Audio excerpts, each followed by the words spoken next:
অবশেষে আশঙ্কাটাই সত্যি হলো। ভোট মিটতেই জ্বালানির দাম বাড়াতে শুরু করলো রাষ্ট্রায়ত্ত তেল সংস্থাগুলো। তবে প্রথম কোপটা এলো বাণিজ্যিক গ্যাস সিলিন্ডারের উপর। 100 বা 200 টাকা নয়, এক ধাক্কায় সিলিন্ডার পিছু 993 টাকা করে বাড়ানো হলো 19 কেজির বাণিজ্যিক গ্যাসের দাম। তবে এখনো পর্যন্ত গৃহস্থের জন্য বড় স্বস্তির খবর হলো 14.2 কেজির রান্নার গ্যাসের দামে কোনো পরিবর্তন করা হয়নি।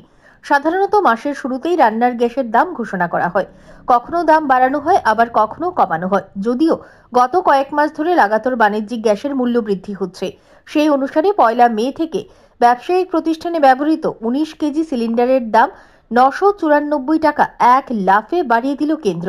আগে ছিল 2587 টাকা 50 পয়সা, এখন তা বেড়ে হয়েছে 3581 টাকা 50 পয়সা। এর ফলে বাণিজ্যিক গ্যাস সিলিন্ডার ব্যবহারকারীদের মাথায় হাত। ছিল 2587 টাকা 50 পয়সা, আর আজকের রেটটা আছে 3583,581 টাকা 50 পয়সা।